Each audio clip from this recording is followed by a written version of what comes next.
جی حجاب اسلام میں جو حجاب کا کنسپٹ ہے یہ کہاں سے آیا؟ ایکس مسلم پریزنٹ کرتے ہیں کہ اما سعدہ جو تھے ام المومنین، وہ ایک بار باہر کہیں حاجت کے لیے جا رہے تھے، تو عمر فاروق نے ان کو انگلی کر کے کہا کہ یہ کون جا رہے ہیں کون جا رہے ہیں، پھر جا کے اللہ کے نبی کو بتایا کہ آپ اپنے عورتوں کو حجاب پہناؤ۔ کیا یہ حدیث صحیح ہے یا نہیں؟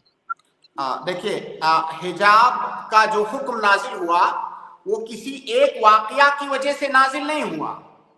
اللہ کے نبی صلی اللہ علیہ وسلم کی جو مدنی زندگی تھی اس کے ابتدائی ایام تک حجاب کا حکم نازل نہیں ہوا تھا، اور جو مومن عورتیں تھیں ان کو اپنا چہرہ چھپانے کا حکم نہیں دیا گیا تھا۔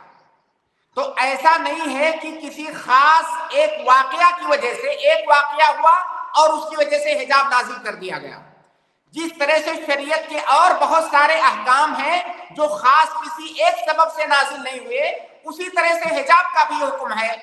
اور جس طرح سے شریعت کے بہت سارے ایسے احکام ہیں جو بالتدریج نازل ہوئے، شریعت کے تمام احکام ایک ساتھ نازل نہیں ہو گئے، آہستہ آہستہ کر کے احکام نازل ہوئے۔ جس طرح سے مسلمانوں کے دلوں میں ایمان پختہ ہوتا گیا اور قبولیت کا جذبہ ان کا پختہ ہوتا گیا، اللہ رب العالمین نے بتدریج احکامات کو نازل فرمایا۔ اسی طرح سے حجاب کا حکم بھی ابتدائے اسلام میں نازل نہیں ہوا، بلکہ کچھ دنوں کے بعد، بلکہ مدنی زندگی کے اندر یہ نازل ہوا۔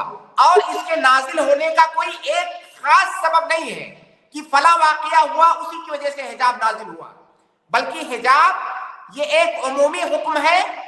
کئی سارے واقعات ہو سکتے ہیں لیکن وہ واقعات سبب نہیں ہیں، وہ واقعات سبب نہیں ہے، یہ ایک عمومی حکم ہے جو مسلمان عورتوں کے لیے نازل ہوا۔